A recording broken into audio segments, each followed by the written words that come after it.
এই যে শবে বরাত আসছে, ভাগ্যে ভালো কিছু লেখা হয় শবে বরাতে, এই বিশ্বাস থেকে হুমড়ি খেয়ে মানুষ মসজিদে আসে, ঠিক না ঠিক? ভাগ্যে ভালো কিছু লেখা হয় কবে? একটা হলো মানুষের সৃষ্টিরও 50,000 বছরে আল্লাহ তাআলা ভাগ্য নির্ধারণ করেছেন। আরেকটা হলো প্রতি বছর যেই রাতে আল্লাহ কোরআন নাজিল করেছেন, আল্লাহ সূরা দুখানে বলেছেন সেই রাতে অর্থাৎ লাইলাতুল কদরে আল্লাহ তাআলা সব গুরুত্বপূর্ণ বিষয় ধার্য করেন। শবে বরাত যেটাকে আমরা বলি মধ্য শাবানের রাত, এই রাতে ভাগ্য নির্ধারণ হয়, এই মর্মে বিশুদ্ধ হাদিস বর্ণিত নাই। তারপরে আমরা জেনারেলি বলি ভাগ্যে যেন ভালো কিছু আল্লাহ লেখেন, আপনার নসিবে যেন ভালো কিছু আসে, আপনার রিজিকে যেন আল্লাহ বরকত দান করেন, এর জন্য বেশ কিছু আমল আমরা কোরআন হাদিসের আলোকে বলতে পারি, সাজেশন দিতে পারি। তবে তার আগে আমাদেরকে জানতে হবে যে ভাগ্য সুপ্রসন্ন হওয়া বা রিজিকে বরকত হওয়া বলতে কি বোঝায়। ভাই, রিজিকে বরকত হওয়া বলতে বোঝায় আপনি যা কামাই করবেন এর ভিতরে আল্লাহ তাআলা কল্যাণ দিবেন, যা কামাই করবেন এর ভিতরে বরকত হবে, প্রাচুর্য না, অনেক টাকা না, যা হবে এটাতে কি হবে? বরকত হবে। আমরা কি বরকত চাই না সম্পদ বেশি চাই? বরকত চাই। বরকত যদি চান, এক নম্বরে ঈমান এবং তাকওয়া লাগবে। আল্লাহ বলেছেন ওয়ালাউ আন্না আহলাল কুরআ আমানু ওয়াত্তাকাউ লাফাতাহনা আলাইহিম বারাকাতিম মিনাস সামা। যদি কোন জনপদের লোকেরা ঈমান আনে, আল্লাহর ভয় অন্তরে লালন করে, আল্লাহ বলেছেন আসমান থেকে বরকতের সব দুয়ার খুলে দেওয়া হবে। এজন্য ভাই, ঈমান যদি থাকে, তাকওয়া যদি থাকে, গুনাহমুক্ত জীবন গড়ার সংকল্প যদি থাকে, বরকত আসবে জীবনে। নাম্বার 2, ইস্তেগফার বেশি বেশি করলে, আল্লাহ বলেছেন সূরা নূহের মধ্যে, যদি কেউ ইস্তেগফার করে, নূহ আলাইহিস সালাম তার জাতিকে বলেছেন ফাকুল তুস্তাগফিরু রাব্বাকুম ইন্নাহু কানা গাফফারা ইউরসিলিস সামাআ আলাইকুম মিদরারা ওয়া ইমদিদুকুম বিআমওয়ালিন ওয়া বানিন ওয়া ইয়াজআল লাকুম জান্নাতিন ওয়া ইয়াজআল লাকুম আনহারা। আল্লাহ নবী নূহ আলাইহিস সালাম বলেছেন, আমি আমার জাতিকে বলেছি তোমরা আল্লাহর কাছে ইস্তেগফার করো, ক্ষমা প্রার্থনা করো। বেশি বেশি ইস্তেগফার করলে আল্লাহ তাআলা রিজিকের মধ্যে বারাকা দিবেন, অভাব দূর করবেন, সম্পদে এবং সন্তানে আল্লাহ তাআলা বরকত দান করবেন। তাহলে 2 নম্বর আমল হলো ইস্তেগফার করা, রিজিকে বরকত হবে ইনশাআল্লাহ। নাম্বার 3, শুকর আদায় করা। আল্লাহ বলেছেন লা ইন শাকারতুম লাযীদান্নাকুম। আপনি কোনো কিছু পেয়েছেন, আলহামদুলিল্লাহ বলেন, যা পাইছেন শুকর আদায় করেন, আল্লাহ নেয়ামত বাড়ায় দিবেন। দান সাদাকা করা, আল্লাহ তাআলা বলেছেন ইয়ামহাকুল্লাহুর রিবা ওয়া ইউরবিস সাদাকা। আল্লাহ সুদকে ধ্বংস করবেন, তবে সাদকা এবং দান এটাকে আল্লাহ তাআলা বাড়িয়ে দিবেন। এজন্য কেউ যদি দান করে, আল্লাহ তাআলা তাকে কি দেন? বরকত দান করেন তার রিজিকে। তারপরে 5 নম্বর হলো আত্মীয়তার সম্পর্ক রক্ষা করা। নবীজি সাল্লাল্লাহু আলাইহি ওয়াসাল্লাম বলেছেন মান সাররাহু আন ইউবসাতা লাহু ফি রিজকিহি আও ইউনসালাহু ফি আথারিহি ফালিয়াসিল রাহিমা।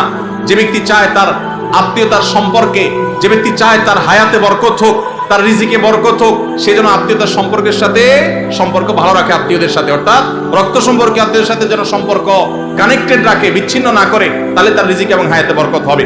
এবং সর্বশেষ আরেকটা আমল বলতে চাই, সেটা হলো খাবারের ক্ষেত্রে একত্রিত হয়ে বসে খাবার খাওয়া। এই সুন্নাত আমাদের সমাজ থেকে বিদায় হয়ে গেছে, আমরা অনেকে জানি না। আবু দাউদের একটি হাদিস বর্ণিত হয়েছে, নবীজি সাল্লাল্লাহু আলাইহি ওয়াসাল্লামের কাছে এক ব্যক্তি বললেন, হে আল্লাহর রাসূল, আমরা খাই কিন্তু অনেক খাওয়ার পরেও পরিতৃপ্ত হই না, পেট ভরে না, খাবারের চাহিদা পরিপূর্ণ মিটে না, কারণটা কি? নবীজি সাল্লাল্লাহু আলাইহি ওয়াসাল্লাম বলেছেন তোমরা সম্ভবত আলাদা আলাদা প্লেটে খাও, আলাদা আলাদা সিঙ্গেল খাও। তখন নবীজি সাল্লাল্লাহু আলাইহি ওয়াসাল্লাম বলেছেন তোমরা সবাই একসাথে খানা খাবে, আল্লাহ তাআলা তোমাদের খাবারে বরকত দান করবেন। একসাথে খানা খাবে এবং বিসমিল্লাহ বলে খাবে, এই 2টা কাজ করলে আল্লাহ তাআলা তোমাদের খাবারে বরকত দান করবেন। এজন্য ভাইরা, বাসা বাড়িতে এক প্লেটে স্বামী স্ত্রী 2জন আছেন, এক প্লেটে খাবেন। বাচ্চাদেরকে নিয়ে বড় প্লেট নিয়ে খানা খাবেন, এটা সুন্নাত। নবীজি সাল্লাল্লাহু আলাইহি ওয়াসাল্লাম উৎসাহ দিয়েছেন, কিন্তু আমাদের সমাজ থেকে এটা এখন হারিয়ে গেছে, নাই বললে চলে। আমরা সবাই যার যার মতো খানা খাই। এজন্য এই কাজটাও আমাদের আমলে, আমাদের রিজিকে, আমাদের হায়াতে বরকত এনে দিবে ইনশাআল্লাহ। সর্বশেষ প্রশ্ন, আকিকা না দিলে কি শিশুর বিপদ কাটে না?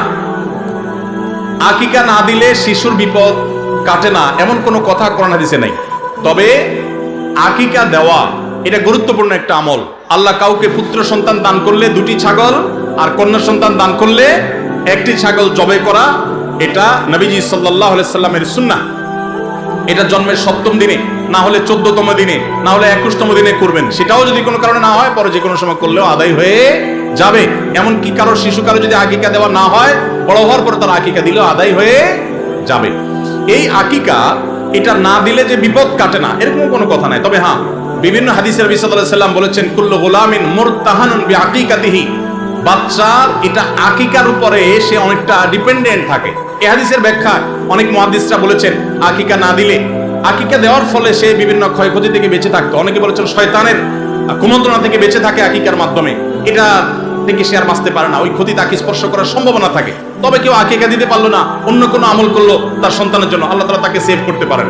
এমন কোনো কথা নাই যে আকিকা না দিলেই তার সন্তানের বিপদ কাটবে না। তবে আকিকা দেওয়া উচিত, এর মাধ্যমে সন্তান নানাভাবে উপকৃত হয়, নানাভাবে সেভ থাকে, নিরাপদে থাকে। আল্লাহ আমাদের যাদের সামর্থ্য দিচ্ছে তাদেরকে আমল করার তৌফিক দান করুন। আজ এত টাকা কালেকশন করা হলো, কিছু মনে না করলে জানতে পারি আপনার হাদিয়া কত টাকা?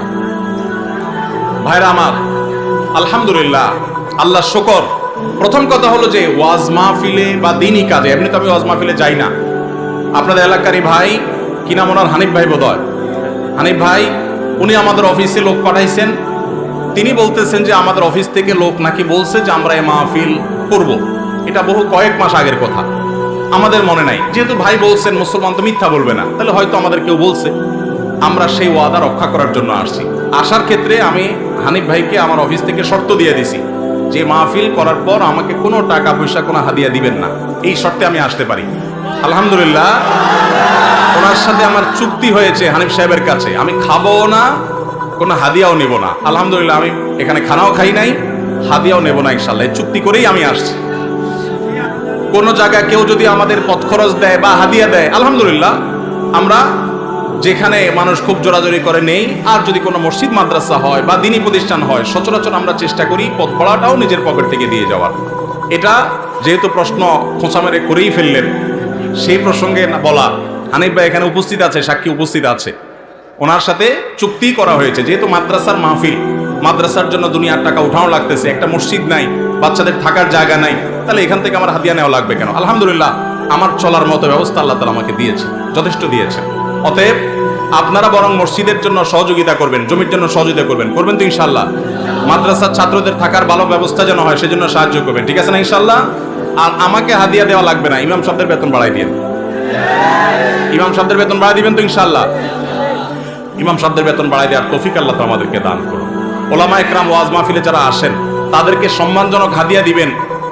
আমি নিচ্ছি না, আমার আলহামদুলিল্লাহ না নিলেও চলে, এবং মাদ্রাসার মাহফিল থেকে নেই না, অন্য কেউ জোর করলে হয়তো নেই। কিন্তু যারা অন্যান্য ভাইরা আসেন, ওয়াজ মাহফিল করেন, অনেকে আছে রাতে গাড়ি অ্যাক্সিডেন্টে মাহফিল থেকে যাওয়ার সময় পুরো গাড়ি শেষ হয়ে যায়, আছে না? অনেকে আছে গাড়ি অ্যাক্সিডেন্টে নিজে অসুস্থ হয়ে যায়, মারা যায়, রাত বিরাত জাগা লাগে, তাদেরকে সম্মান করবেন। কিন্তু এর মানে এই না যে চুক্তি করে লাখ লাখ টাকা ওয়াজ করে কামায়, এই ওয়াজ ব্যবসায়ীদেরকে আমি প্রশ্রয় দিতে বলি নাই।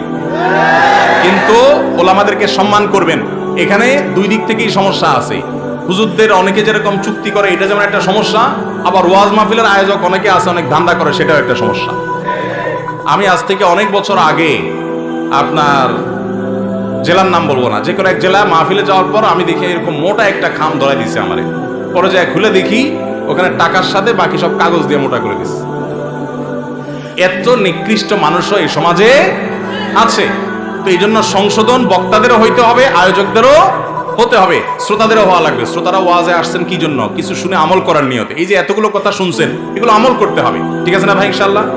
যদি শুধুমাত্র ওয়াজ মাহফিলে আসেন তামাশা দেখার জন্য, তাহলে হবে না, আমল করার নিয়তে আসতে হবে। আয়োজকদের উদ্দেশ্য হবে আল্লাহর সন্তুষ্টি, আলোচকদের উদ্দেশ্য হবে আল্লাহর সন্তুষ্টি, এবং শ্রোতাদের উদ্দেশ্য হবে কি? আল্লাহর সন্তুষ্টি। আল্লাহ তাআলা আমাকে, আপনাকে, আমাদের সবাইকে ইখলাসের সাথে কাজ করার তৌফিক দান করুন।